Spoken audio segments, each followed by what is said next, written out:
이걸 어떻게 이해해야 될지 이제 동성애를 반대하던 그런 아버지가 목사가 이 문제 때문에 고민하다가 그거 보통 간성이라 그런답니다. 맞아요. 그래서 아이가 조금 크는 모습을 이렇게 바라보다가 이 아이는 여성으로 클 수밖에 없겠구나라고 하는 판단을 해서 그 몸속에 있는 고환 제거 수술을 해주고 그리고 여성 호르몬을 투여해서 걔를 이제 여성으로 자라게 이제 그렇게 결정을 했다고. 그런데 그 아이 여전히 XY잖아요.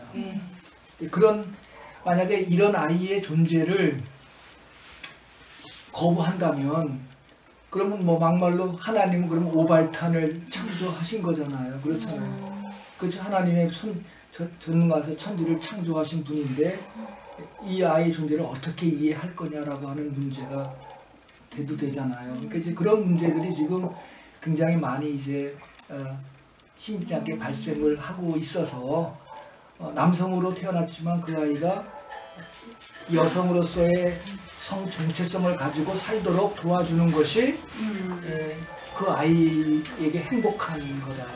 그런 판단을 우리가 해야 될 상황도 있는 것인데 거기에 이제 그 목사님과 더불어 다른 어머니들도 많이 나왔는데 그 어머니들 하시는 말씀 중에는 저는 어떤 이론보다도 그 어머니들 이야기에 더 이제 제 마음이 이제 또 설득력이 있는데 서로 이제 아이도 엄마한테 자기의 상황을 이야기하고 싶고 엄마도 저 아이가 좀 뭔가 이상한데 말할 기회를 하다가 말 기회를 놓치고 그러다가 그 아이가 쓴 일기책을 우연히 봤는데 아이의 고민 속에 내가 만약 18살이 돼서 내가 만약 엄마한테 이 이야기를 해서 엄마마저 나를 이해하지 못하면 나는 18살까지만 살고 죽겠다. 뭐 이런 이제 그 일기장에 있는 그런 것들이 막 쓰여져 있는 걸 이렇게 보면서 이제 엄마가 먼저 이제 자식에게 다가가서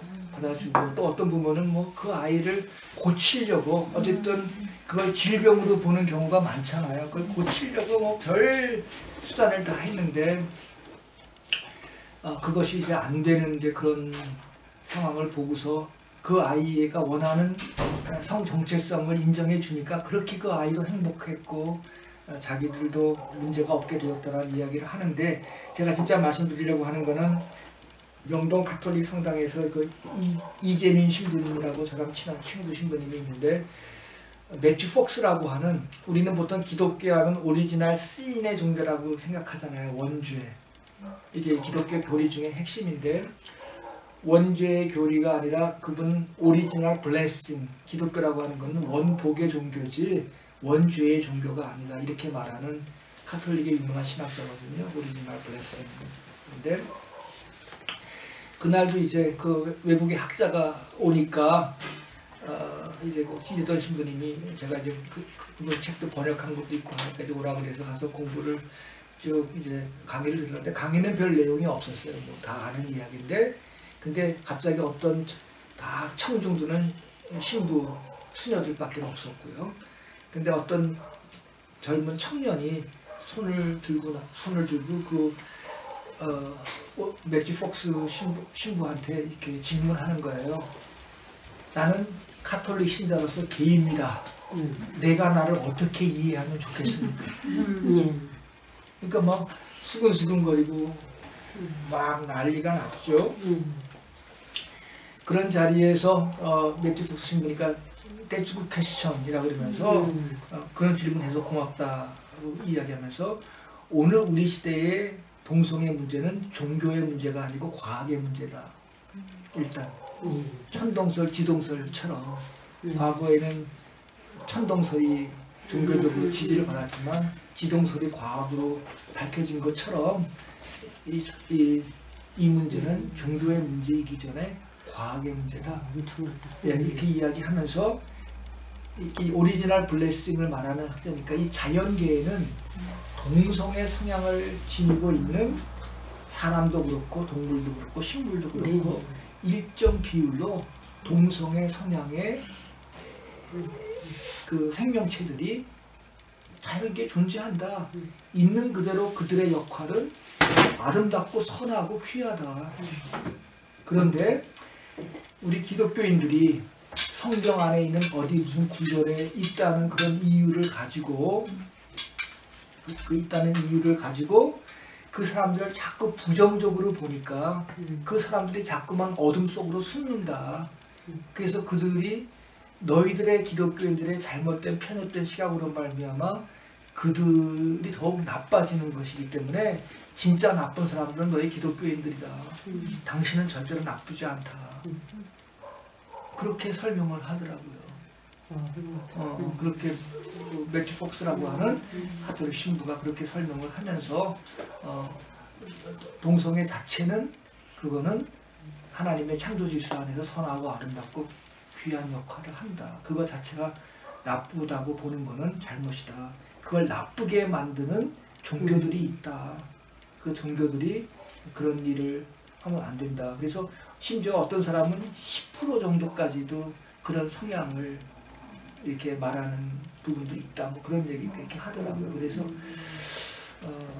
어쨌든 우리가 지금까지 그 오리지널 신의 입장에서 본다면 그게 다 부정적으로 보였는데 오리지널 블레싱을 본다면 또 과학의 차원에서 본다면 전혀 다른 그런 시각도 가질 수 있겠다 싶은 그런 얘기가 있어서 이동환이라고 하는 제 제자 목사가 퀴어 퍼레이드 그때에 이제 동성애자들 뭐 와서 예배 중에 마지막 축도를 했어요.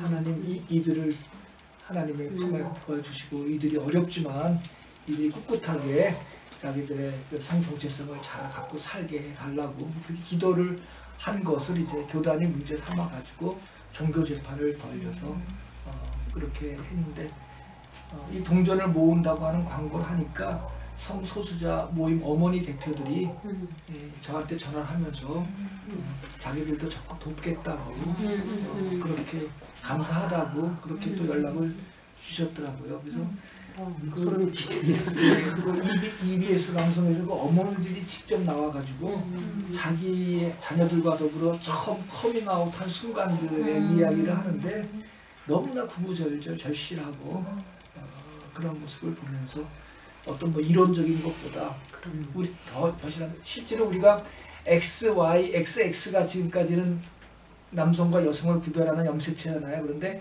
XXY도 있고요, XYY도 있고요. 염색체가 굉장히 다양하게 XY, XX만 있는 게 아니라 XXY도 있고 XYY도 있고 이렇게 그런 염색체까지도 이제는 발견되기 때문에 그런 면에서 저희가 그런 과학적인 발견에 의해서 우리가 또 새롭게 이해해야 할 부분이 있는 것이지 2000년 전에 어떤 뭐 쓰여졌던 어떤 그리고 2000년에 성경 안에 나와 있는 것은 어떤 거냐면은 로마서에 있다는 말은 로마의 귀족들이 미소년들을 상대로 했던 그거는 다분히 권력 관계에서 생겨난 것이지 성 정체성 문제하고는 관계가 비교적 덜한 거거든요. 그런 규절을 갖고서 그렇게 하고 그리고 동성애자들을 어디 성적인 어떤 뭐 구강 성교 뭐 성적인 걸로만 보고서 그러는데 우리가 잘 아는 유발 하라리 동성애자로 커밍아웃 했지 않습니까?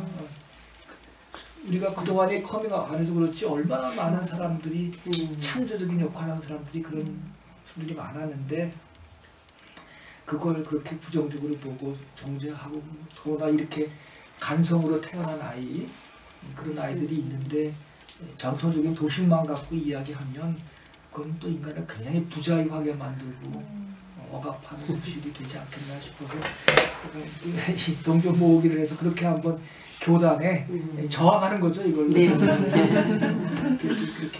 많은 사람들이 또 호응을 하고 있네요. 그래서 예, 13강 보겠습니다. 13, 14, 15강까지 3강 더 이렇게 살펴보고요. 또 오늘 처음 오신 두 분들도 한번 질문해 주십시오. 뭐가 잘 이해 안 되는지 또 하겠습니다. 응무소주의 생기심이라는 말은 화엄경에 있는 불교의 말인데요. 아마 그 말 갖고 시작하면 좋겠어요. 나는 머리 둘 것이 없다. 예수님 말씀. 여우도 쉴 곳이 있고 뭐 공중에 나는 새도 쉴 곳이 있지만 나는 머리 둘 것이 없다. 그러시면서 이제 하셨던 예수님 말씀인데, 사람은 어디에 이렇게 머물러야, 안주해야 사는 것처럼 그렇게 생각할 때가 정주, 뭐 그러면서 이제 안주하는 것, 이게 사람의 사는 안정된 길이다 생각을 합니다. 뭐 사실은 이제 홈리스들, 그런 집도 없는 사람들, 주소지도 없는 사람들, 사실 미국이라는 나라는 홈리스 되기가 참 너무나 쉽죠. 뭐 월급 한 3달만 받지 않으면 즉시로 그냥 홈리스 될 수밖에 없지 않습니까? 돈을 이렇게 쌓아두고 저금하고 사는 문화가 아니기 때문에, 그때그때 벌어서 쓰는 문화이기 때문에, 또 뭐 이웃이 도와주고 친척이 도와주는 문화도 아니라서 뭐 그런 사람들이 있습니다만은, 그런데 다솔 선생님은 이 생각의 불꽃을 피우는 사람들, 이 긋을 가지고 이제 싹을 틔우는 그런 사람들은 절대로 머무르려고 하지 말고, 이게 약간 매이거나 안주하려고 하지 않는다. 그런 얘기를 자꾸 합니다.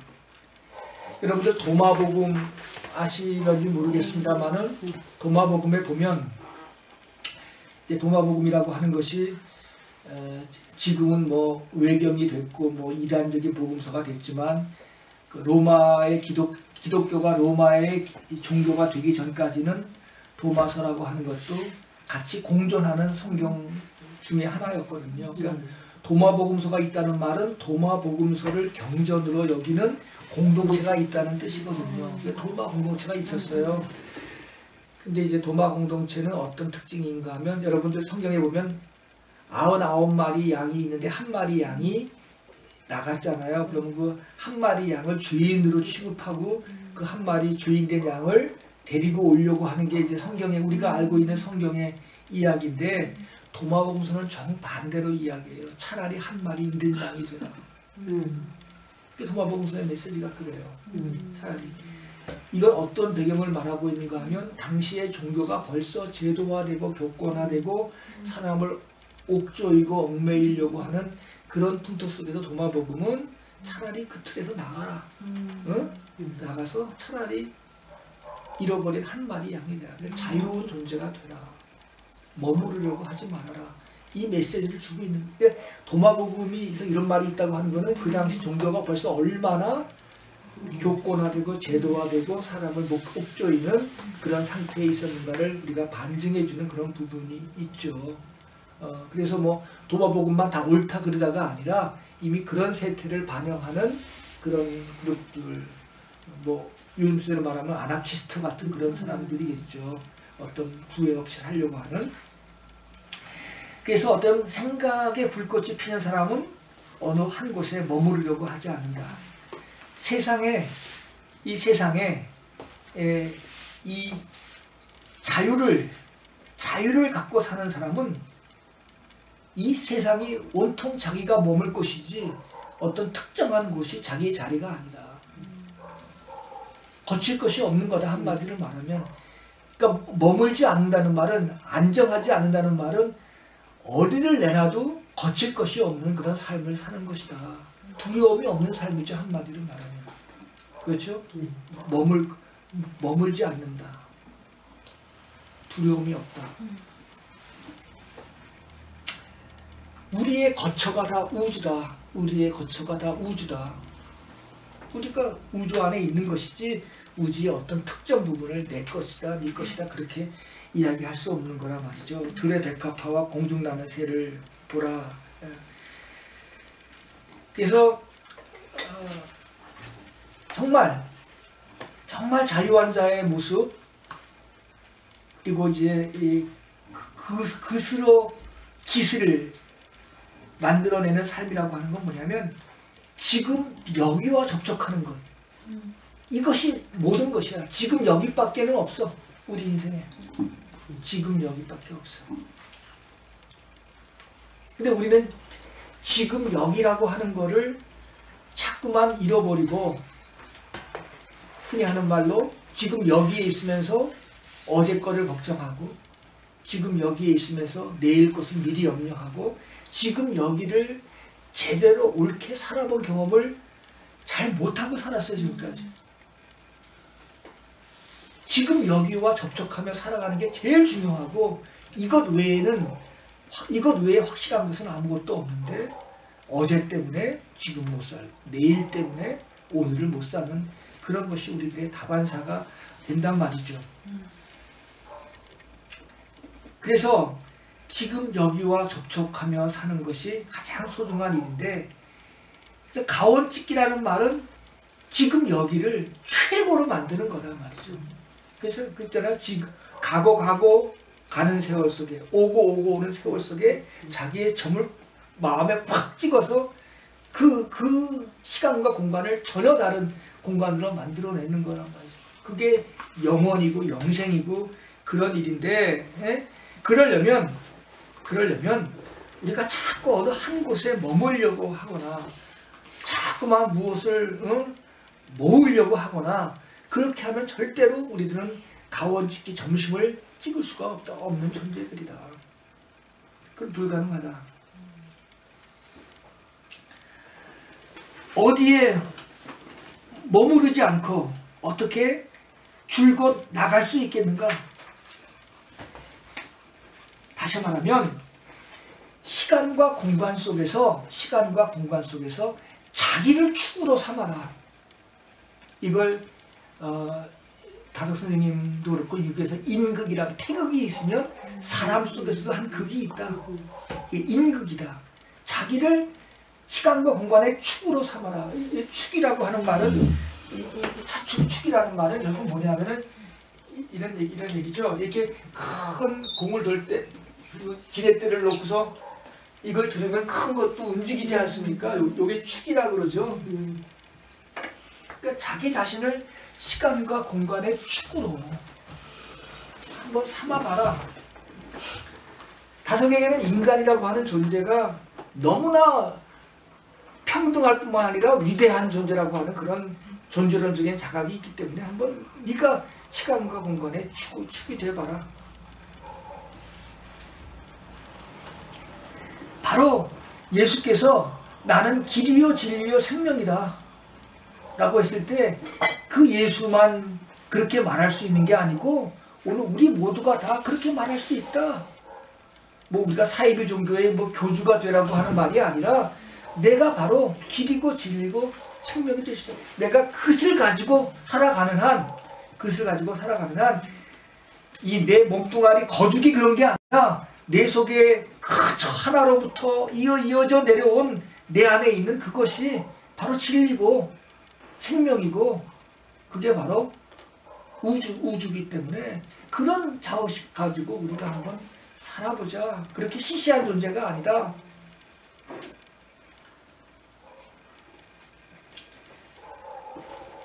나와 그 처음 있는 그 하나, 그 참, 그 성, 그것이 결코 둘이 아니다.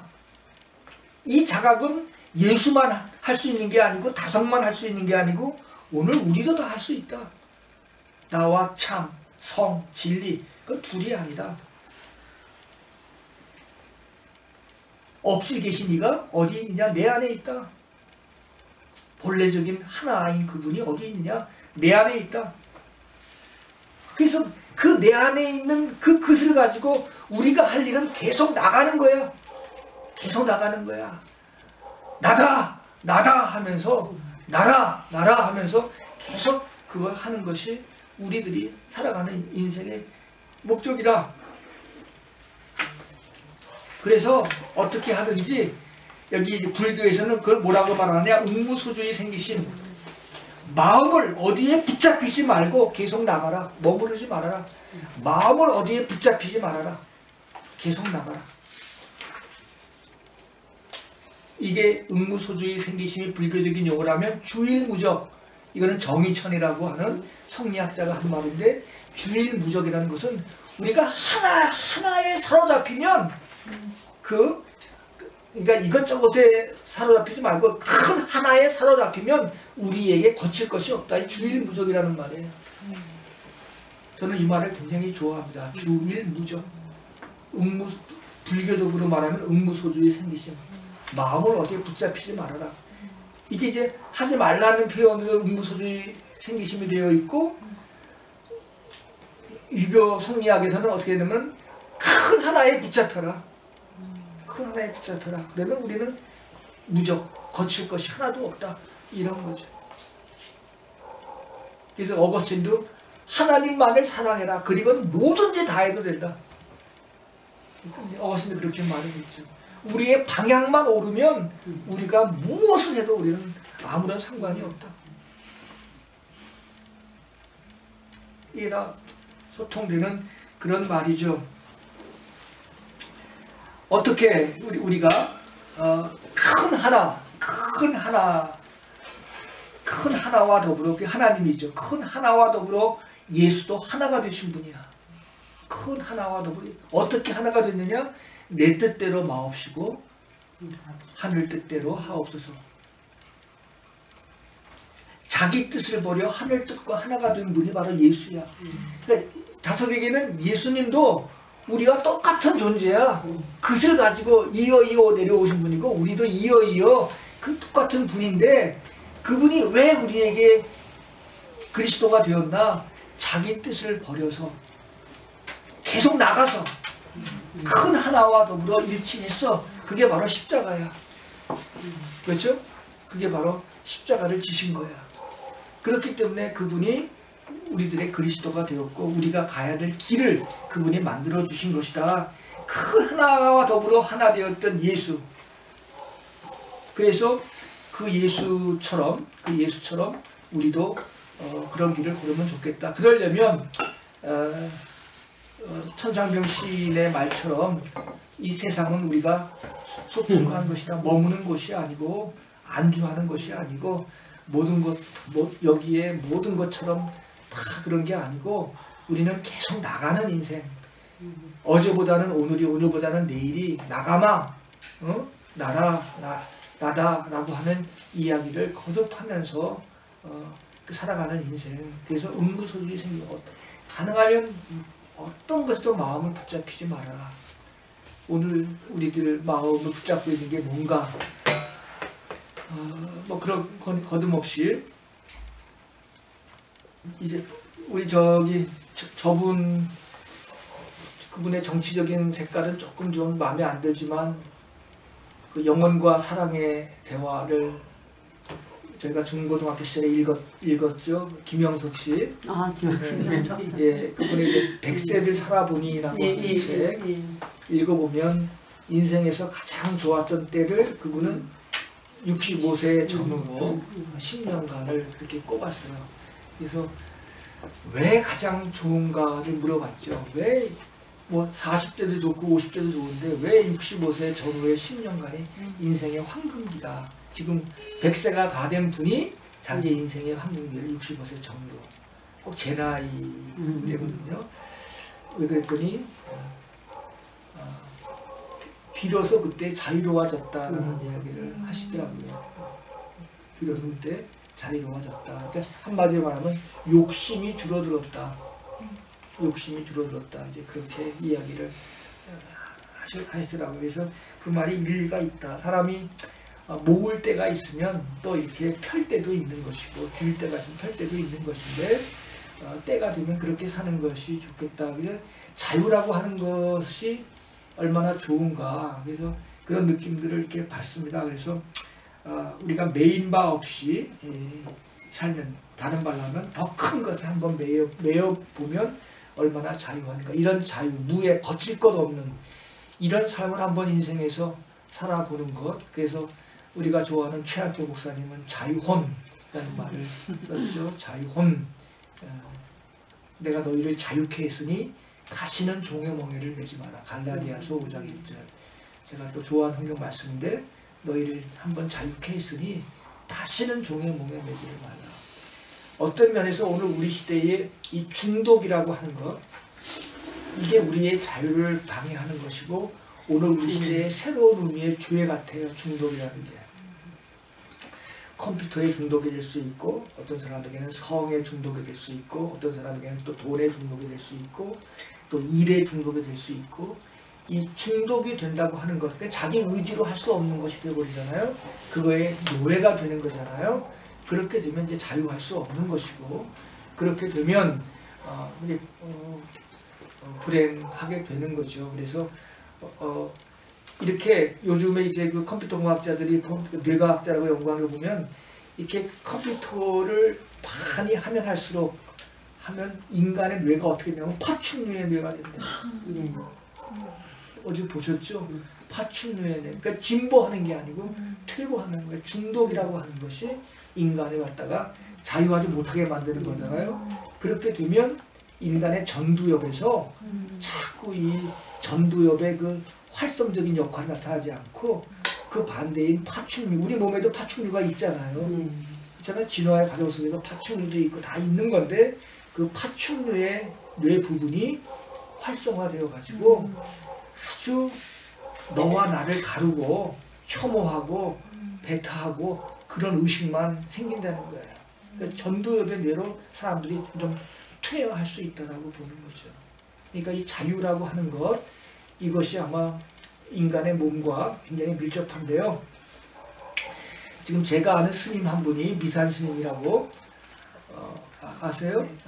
황도선 미산 스님이 계신데 지금 SK 선경에서 큰 돈을 대가지고 이제 그분에게 이 프로젝트를 줘서 카이스트에 지금 3년 동안 교수로 연구 교수로 이제 같이 카이스트의 뇌과학자들과 더불어 같이 연구를 하고 계신데 애시당초 달라이 라마한테 서양의 뇌과학자들이 제안을 했더래요. 라마 스님들이 그렇게 명상을 많이 하니까 명상을 많이 한 스님들의 뇌가 얼마나 다른 사람과 다른지를 한번 연구하고 싶으니까 허락해 달라고.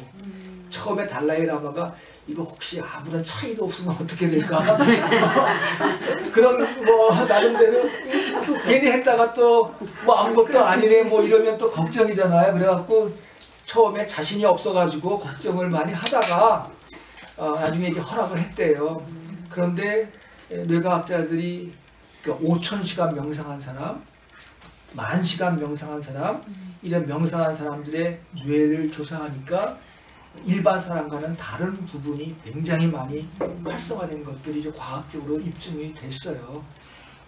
이제 그 연구 결과를 가지고 이제 한국적인 상황에서 이 미산 스님이 지금 연구를 하는 거고 이제 하버드 대학하고 연결해서 하시는 부분들이 있는데, 근데 그런 그 자유라고 하는 거는 우리 전두엽의 새로운 부분이 많이 활성화되는 건데, 반대로 중독이 되면 뭔가에 매이면 그것으로부터 벗어날 길이 없이 매일매일 그렇게 살다 보면 인간의 뇌는 파충류로 점점 이렇게 퇴화한다. 그런 사람들에게는 적과 아군, 뭐 이런 단순한 있죠. 혐오, 분노, 뭐 이런 감정만 자꾸 반복되는 거예요. 더 인간의 고귀한 감정들이 자라지 않고 그렇게 되는 거예요. 지금 우리 아이들 1살, 2살 되는 아이들 벌써 핸드폰 보고 있죠. 엄마 아빠들이 밥 편안하게 먹으려면 아이한테 이거 쥐어주고 밥 먹잖아요. 근데 제 친척 중에 하나가 그 어린아이들 가는데 하루 어릴 때부터 이걸 봐서 벌써 아이들의 말 못하고 말이죠. 정신장애인 아이들이 벌써 아이 때부터 수룩하게 그렇게 많이 있대요. 지금 아이 때부터. 그러니까 이제 앞으로 인류가 어떻게 될런지 모르고, 그래서 유발 하라리가 호모데우스 호모사피언스 책의 마지막 결론이 뭡니까? 명상이에요. 명상. 그래서 끊임없이 명상하는 거, 다섯구에 말하면 일조하죠. 끊임없이 앉아서 생각하는 거죠.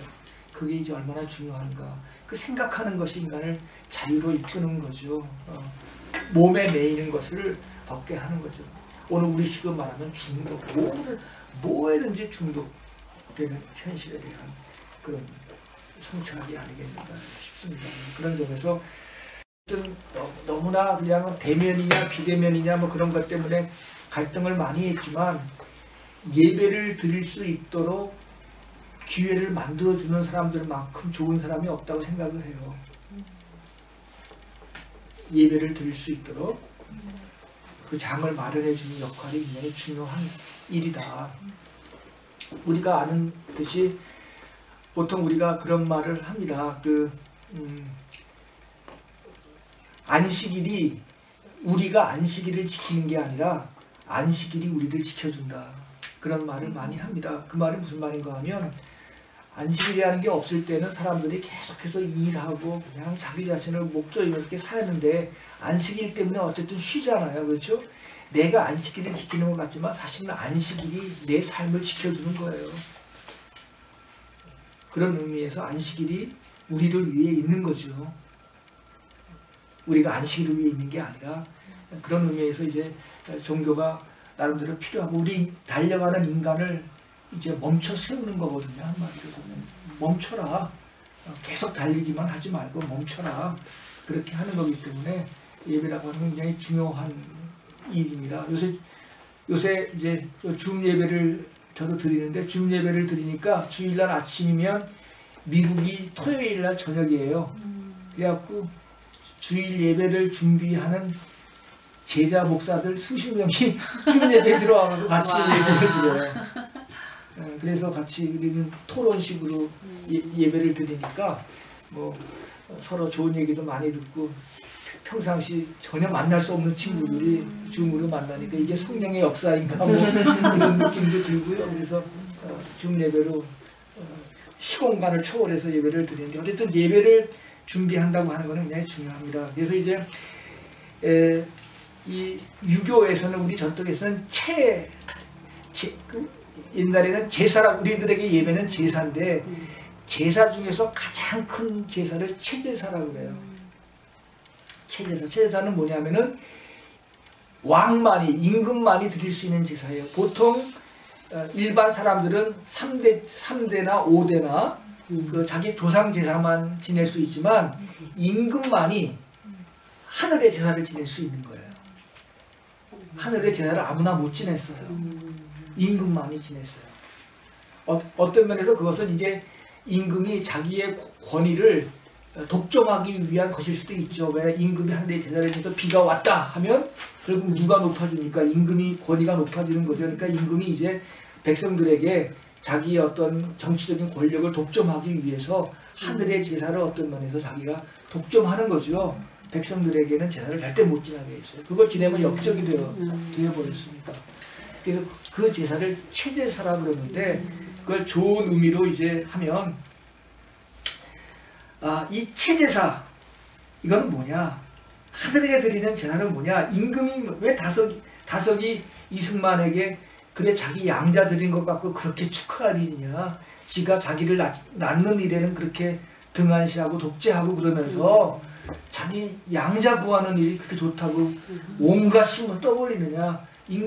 임금이라고 하는 존재는 하늘의 제사를 지내는 사람이고 하늘의 제사를 지내는 사람들은 뭐냐면 하늘의 비밀을 알아내는 사람이다.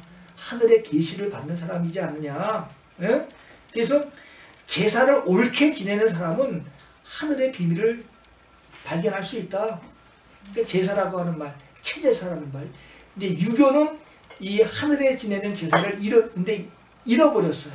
근데 기독교는 모두가 다 하늘의 제사를 지내잖아요. 그렇죠?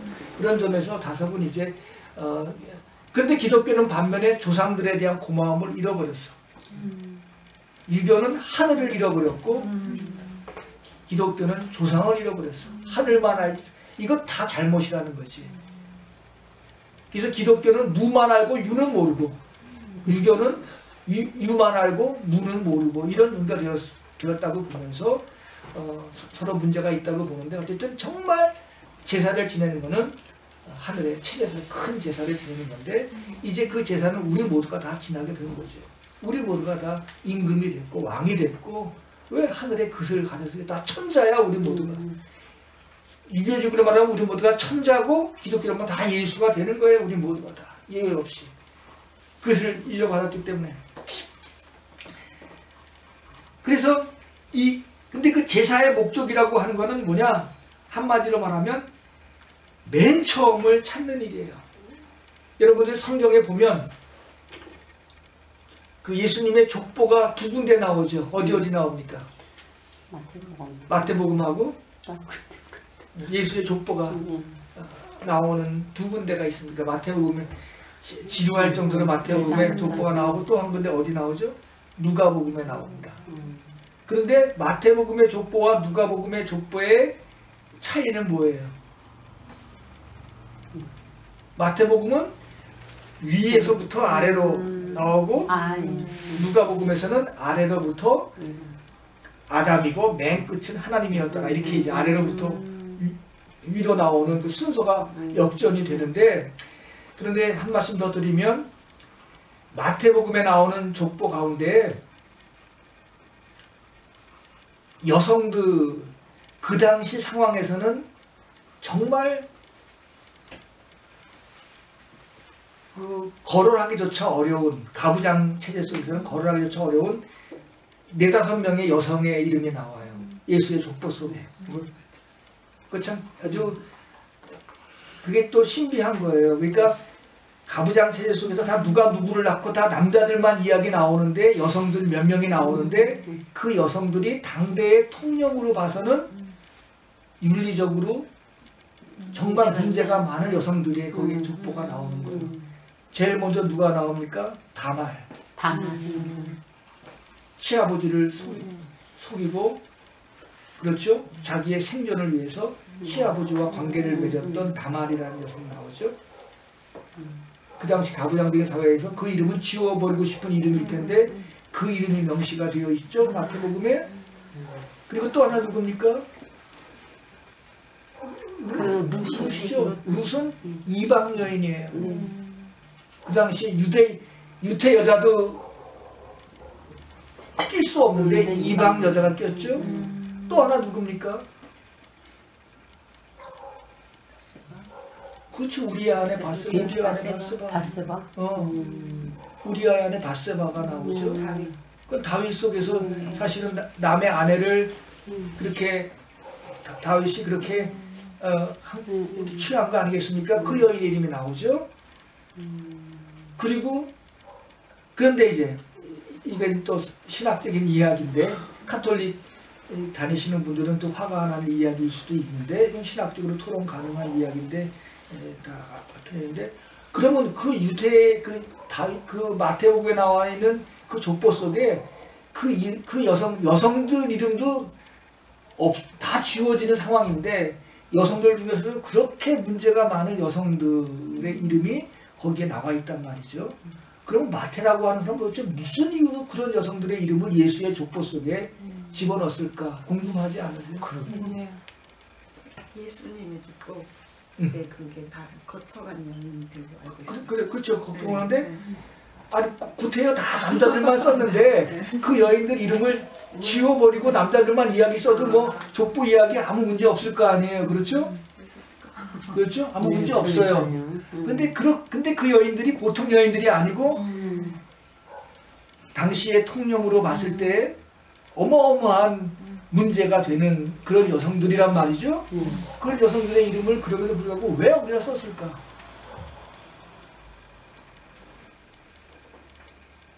그렇죠? 그거는 마리아라고 하는 여인이 어떤 여인인가를 말하기 위해서 쓴 거예요. 우리는 마리아, 카톨릭에서는 마리아를 동정녀 탄생이라고 그렇게 이제 거룩하게 그렇게 보고 있는데, 이 마리아에 의해서 예수의 탄생이라고 하는 것이 어떤 의미가 있는가를 거기에 암시하고 있는 거예요. 마리아도 역시 당대의 통령으로 우리는 그거를 성령으로 잉태한 무흠한 여성으로 태어났다고 우리가 신앙적으로 우리 그렇게 고백할 수 있죠. 그걸 우리가 뭐 부정하려서가 아니라 그렇게 고백할 수 있지만 마태의 저자 속에서는 예수의 탄생도 역시 그 마리아라고 하는 여인도 그 앞선 여인들처럼 그 당시 사회 통념에 의해서는 그렇게 이해하기가 쉽지 않은 그런 분이었다. 그래서 이제 마리아의 예수 탄생에 대한 이야기도 굉장히 많이 있어요. 그래서 우리가 꼭 동정녀 탄생을 했기 때문에 예수가 위대하다 이렇게 보는 게 아니라 그 마리아라고 하는 존재가 그런 상황에서 예수를 잉태했고 그런 예수를 이렇게 훌륭하게 키워냈고 하나님의 아들의 자의식을 갖고 그렇게 살도록 했다라고 하는 이제 신학적으로는 그런 이야기들이 이제 펼쳐지거든요. 근데 그런 점에서 마태복음의 족보가 그렇게 중요한 거예요. 그렇게 우리가 지루하게 읽는 마태복음의 족보지만 마태복음의 족보가 신학적으로 그렇게 중요합니다. 그래서 마태복음에는 어쨌든 위에서부터 아래로 이렇게 내려오지만 반면에 누가복음은 이제 아래로부터 아래 누구의 아비는 누구고 그 맨 위는 아담이고 아담의 위는 하느님이었더라. 이렇게 올라가서 이 이야기는 이제 유교가 조상을 설명하는 방식하고 같죠.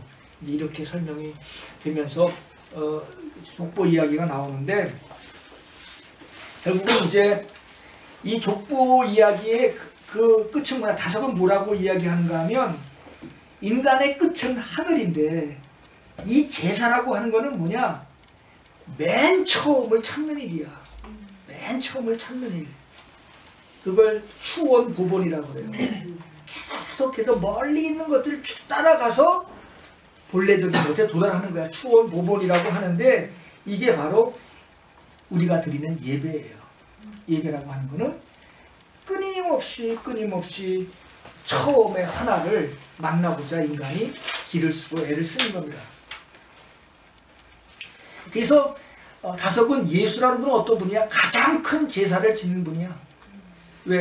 가장 큰 제사를 지낸 분인데 어떻게 제사를 지내? 자기가 십자가에 달려 죽음으로 아버지와 하나가 되신 분이야. 내 뜻대로 마옵시고 아버지의 뜻대로 하옵소서. 그래서 가장 큰 제사를 지낸 분이 바로 예수 십자가야. 자신이 누군지, 자신이 어디로 가야 하는 존재인지 이거를 깨달은 사람. 그래서 자신이 하나님께 산 제물이 되었어. 자신이 하나님께 산 제물이 되었어. 산 제물이 되는 것이 가장 큰 제사를 지내는 것이고, 그리고 그것이 가장 본래적인 근원자, 그 하나를 아는 길이다 말이죠. 아는 길이야. 예수가 십자가에 달렸기 때문에 그가 우리의 길이 되었고 우리의 그리스도가 된 것이지, 그냥 예수는 우리와 같은 존재일 뿐이라고 하는 거죠. 그래서 그런데 이제 제사를 하늘이 쳐준 쥐덫이라고 이야기했다. 도대체 이게 무슨 말인가? 쥐가 그냥 먹을 것 욕심에 취하면 쥐덫이 있는지도 몰라요. 그렇죠? 쥐덫이 있는지도 모르고 쥐덫 속에 들어가서 막 먹다가 그냥 갇혀서 죽는 거잖아요. 그러니까 욕심이 많으면 쥐덫도 있는지도 모르고 결국 죽고 마는데, 제사라고 하는 것은 뭐냐? 인간이 자기 욕심을 위해 살지 않도록, 아까 말한 대로 일상의 삶이 우리가 계속 바쁘게 살잖아요. 계속 바쁘게 사는데 이런 예배라고 하는 것은 인간을 멈춰 세우는 거란 말이죠. 멈춰 세우는 거야. 인간을 멈춰 세우지 않으면 인간은 어떤 인간이 돼요? 욥기에 나와 있는 대로 처음에는 자기의 물질을 가지고 물질을 바꾸다가 나중에는 자기의 생명을 가지고 물질을 바꾸는 자가 된다. 여러분들 욥기에 보면 하나님과 사탄이 서로 이제 욥을 두고 내기를 하는 장면이 나와요. 하나님이 보는 인간 이해와 사탄이 보는 인간 이해가 아주 극명하게 드러나요. 하나님은 욥은 절대로 그런 사람이 아니다. 사탄은 욥에게서 물질만 빼앗아가 보세요. 하나님께서 준 거 다 빼앗아가 보세요. 욥이 어떤 사람인지 그 본바닥이 다 드러납니다. 이렇게 보는 거죠. 그럴 때 이제 사탄이 보는 인간 이해는 뭐냐 하면, 하나님은 절대 그렇지 않다라고 보지만 사탄은 인간이라고 하는 존재는 처음에는 물질을 가지고 물질을 바꾸다가 나중에는 자기 물질을 가지고 자기 생명조차 바꾸는 존재가 바로 인간이다. 사탄은 인간을 그렇게 본 거죠. 그런 인간이기 때문에 욥은 분명히 하나님 당신을 배반합니다. 빼앗아 가면 그 하나님은 아니다. 아니다.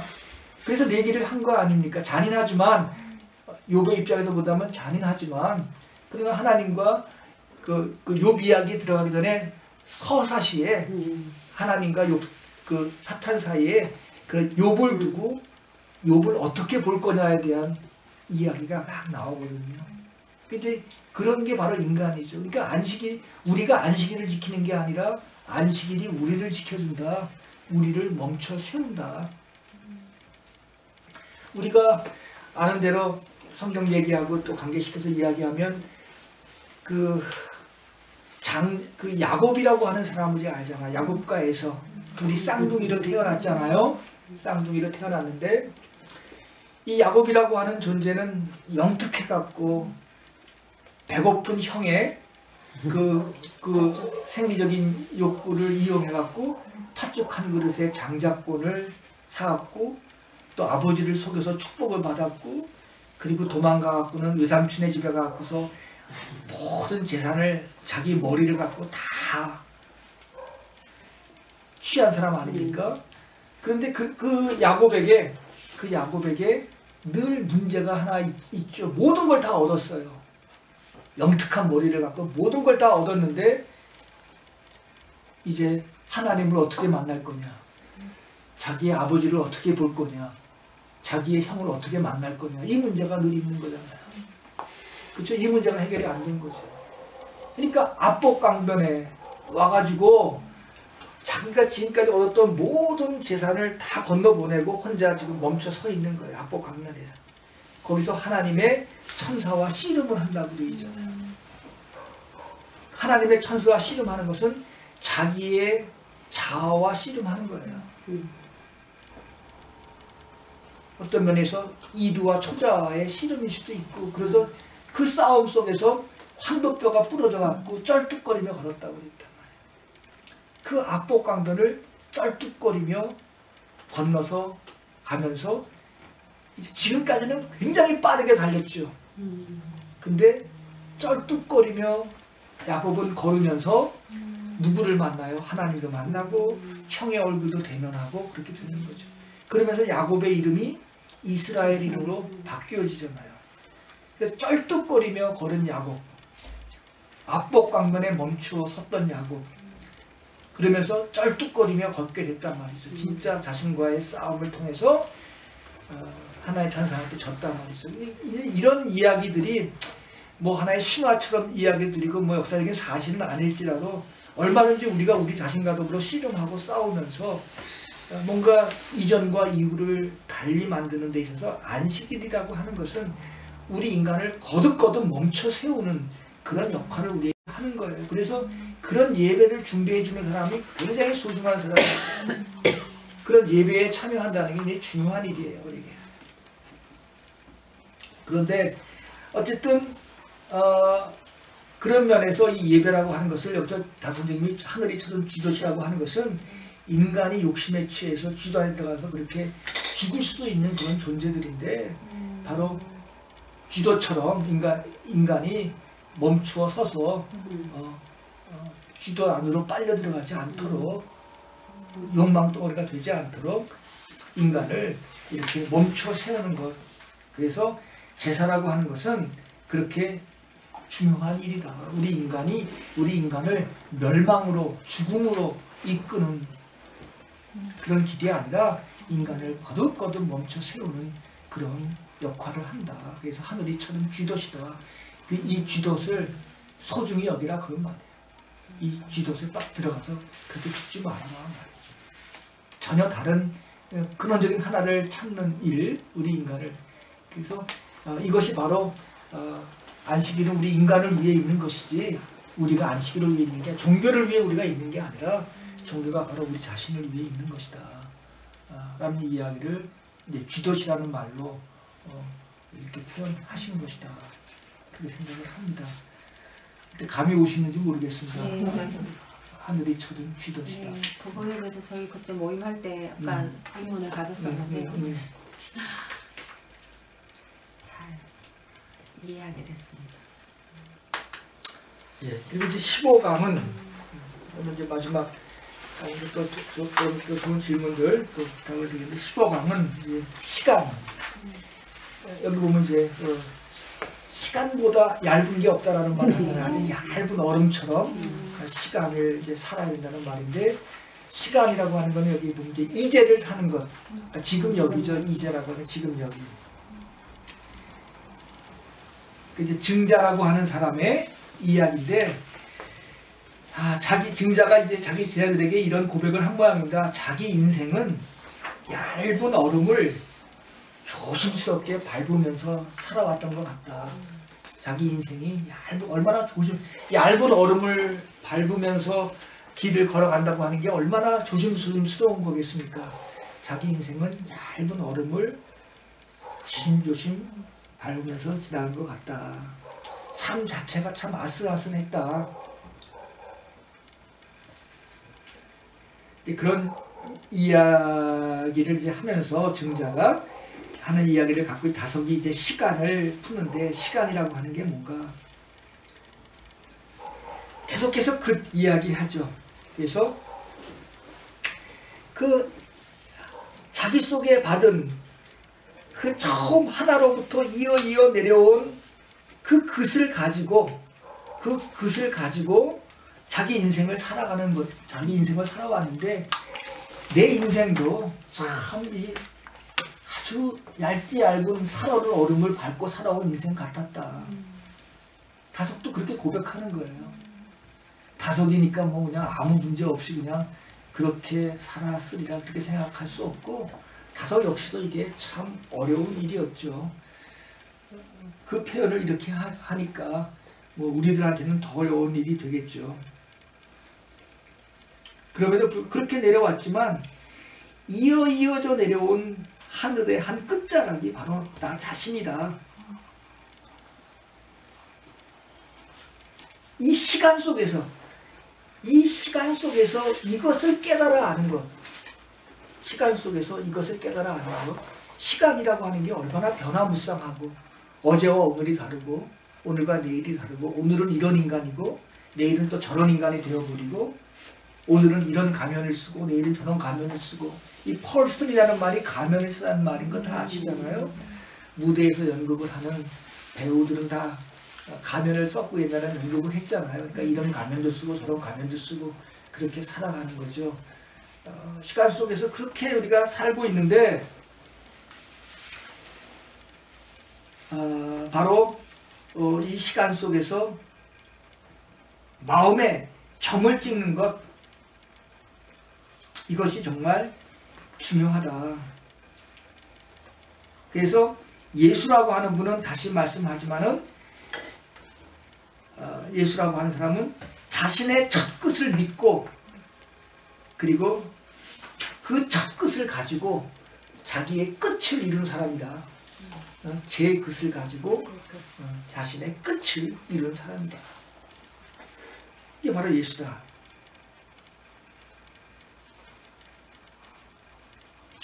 그래서 여기 다시 기시라고 하는 말이 여기 또 다시 설명이 되는데 기시라고 하는 말은 뭐냐? 기시라고 하는 말은 바로 이 것을 실천할 수 있도록 혹은 이 것을 잘 보호하고 육성해서 이 것이 발현될 수 있도록 하는 것이다 말이야. 기시 그것이다. 그게 새의 기시기도 하고 그래서 의를 이로 옳게 고추 세운 거야. 그래서 무한한 우리 인간에게 이 하늘로부터 받은 것을 갖고 무한한 생기를 갖고 살 수 있도록 하는 것이 기시다. 하늘로부터 온 것을 받은 인간, 새가 날기 위해서 자신의 깃을 가다듬듯이 인간 역시 자기의 것을 계속 가다듬고 보호하고 살얼음 걷듯이 말이죠. 살얼음 걷듯이 그걸 중요시 여기고 거듭거듭 그렇게 살아야 된다. 그렇게 살지 않는 그렇게 살았던 사람이 바로 이제 증자 얘기를 빌어서 본인도 자기도 그것을 기스 보호하면서 이렇게 자기도 삶을 살아온 것이다. 그러니까 시간이라고 하는 것은 얇다라고 하는 말은 그렇게 위태롭다고 하는 거예요. 참 위태로운 것이다. 참 위험한 것이다. 우리가 성찰하지 않으면 쉽게 시간 속에 빠져서 허우적거리고 마는 것이다. 시간이라고 하는 것이 그렇게 옳게 살아내기가 어렵다라고 하는 이야기를 하면서, 그래서 이제 긋과 깃을 이야기하셔서 우리로 하여금 이 얇은 이 속에서 우리가 조심스럽게 살아내서 그 이제를 잘 살아내서 예수처럼 우리들의 긋을 가지고 끝을 이루는 인생을 우리도 살아내는 것이 우리들에게 중요한 일이다라고 하는 그런 본분들을 우리들에게 알려준 것입니다. 그래서 다석에게 이제 여러분들 질문 속에 시간과 공간이라는 게 있잖아요. 시간과 공간이라고 하는 것은 우리가 일상으로 느끼는 이 시공간이지만 가원찢기라고 하는 것은 그시 끝이 된 이 가원찢기라고 하는 것은 바로 시간과 공간은 우리에게 이제밖에 없는 것이고, 그 이제로서의 시간과 공간은 오늘 우리들에게 영원한 생명의 자리다. 그래서 우리가 죽음 이후의 영생 그런 것 이야기할 게 아니라 다석은 지금 여기서 영생을 구할 수 있다라고 이야기합니다. 그래서 인간이라고 하는 존재는 살아있으나 죽은 자가 있고 죽었으나 살아있는 자가 있다. 살아있으나 죽어있으나 살아있는 자가 있다. 그뿐만이 아니라 인간은 살아서도 영생을 할 수 있다. 그래서 이제 그 장자에 나오는 조삼모사라는 이야기가 있습니다. 어떤 사람이 원숭이를 키우는데 아침에 그 먹을 거를 3개를 주고 저녁에 4개를 주니까 원숭이들이 막 불평을 해요. 그러니까 장자가 이제 생각을 바꿔서 아침에 반대로 4개를 주고 저녁에 3개를 주니까 원숭이들이 좋다고 막 그래요. 그게 조삼모사라고 하는 거거든요. 똑같은데 이걸 가지고 장자가 뭘 말하는가 하면, 사람은 죽었다가 살 줄은 알아도, 살다가 죽을 줄은 알아도 죽었다가 다시 살 줄은 모른다. 네, 이 이야기를 장자가 하면서 제가 이제 우리 김웅호 선생님 돌아가신 무렵에 많이 들었던 이야기는 인생은 죽음으로부터. 이 선생님이 하신 말씀이에요. 인생은 죽음으로부터. 그 말이 무슨 말인 거 가만히 이제 들어보니까, 이제 우리가 이렇게 항상 이 살얼음판을 딛고 이제를 우리가 살면, 점심을 마음을 찢고 이제를 사는 인생을 살면 우리 인생이 어떻게 되느냐. 우리 어머니 뱃속에서 우리가 태어나듯이 이 세상이라고 하는 어머니 자궁 속에서 우리는 또 다른 시간으로 우리가 다시 태어난다. 선생님은 이걸 너무나 분명히 믿었던 것 같아요. 지금 이제 속에서 인간이 시간과 공간을 전혀 다른 시간과 공간으로 우리가 사는 경험을 계속 한다면, 그게 우리들의 지금 한 처음을 아는 길이라고 한다면, 그 한 처음을 아는 사람, 시간과 공간을 전혀 다른 시간과 공간으로 만들면서 한 처음을 찾고자 그렇게 사는 사람들은 그 얇은 시간을 이겨내며 사는 사람들에게는 또 어떤 죽음의 문제가 있느냐. 죽음이 끝이 아니고 죽음이 새로운 시작이다. 우리들은 바로 우리가 살고 있던 이 시간과 공간이 또 어머니의 자궁이야.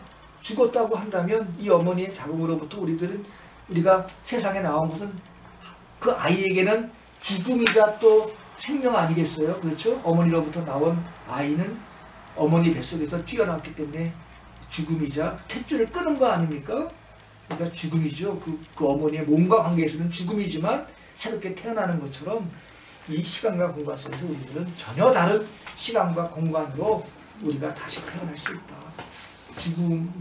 죽어서 어떻게 한다 그런 이야기는, 그런 구체적인 이야기는 없었지만 시간과 공간의 문제는 이렇게 전혀 다른 시간과 공간의 문제가 우리에게 있다.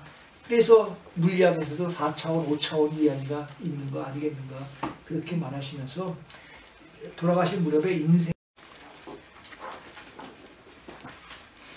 그래서 한마디만 더 붙이면 이 세상에 태어나는 것이 우리 뜻대로 태어나지 않았잖아요. 그렇죠? 이 세상에 우리 뜻대로 세상에 태어나지 않았습니다. 시공을 골라서 태어나는 사람은 아무도 없습니다. 그렇죠? 대한민국에 태어난 것이 뭐 내 뜻도 아니죠. 우리가 사는 시간은 그런 의미, 또 임시입니다. 공간도 우리가 택한 공간이 아니고 우리가 사는 시간도 임시지. 아까 소풍이라는 말을 했듯이 임시지 그게 절대가 아닙니다. 그런데 자신이 이 세상에 나올 때가 제일 좋을 때입니다. 왜? 그것을 가지고 태어났으니까. 자신이 이 세상에 태어날 때가 가장 좋을 때.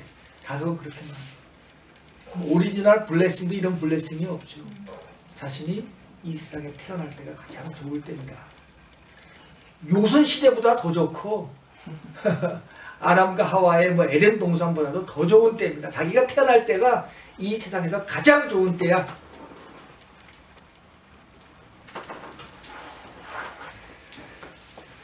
이렇게 태어난 사람이 이 시간과 공간에 이 임시인 시간과 공간에 제한하고 살죠.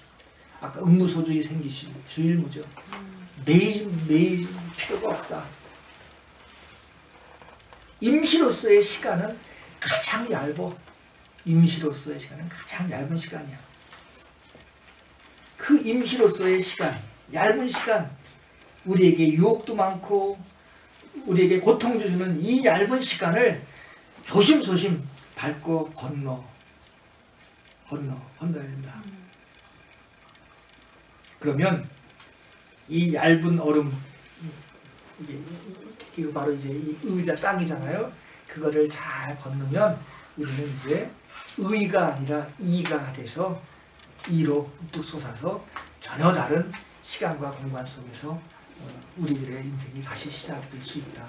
그래서 죽음을 넘어서는 방법, 첫 강도 죽음을 넘어서는 길이지만 이 강도 이번에 15강도가 이 강도 그렇게 시간과 공간의 의미를 여러분들이 물으셨기 때문에 시간과 공간의 의미가 다섯에게는 이렇게 표현되어지고 전혀 다른 시공간의 세계까지 이분들은 생각하면서 삶과 죽음의 문제를 그렇게 생각하신 것이다. 이 시간과 공간, 이거 절대가 아니고 지금 이 세상에 태어난 것 자체가 가장 소중하고 가장 좋은 것이고 문제는 그렇게 태어나서 가원짓기를 할 거냐, 정말 이제를 살 수 있을 것이냐, 그것을 가지고 기수로 살아낼 것이냐 하는 이제 그 물음을 우리에게 던지는 것. 이렇게 묻는 것이 종교라고 하는 것을 하나님은 말하고 있지 않나 생각합니다. 예, 한 10분 남았는데 또 뭐 질문 주고받는 시간 가져보겠습니다.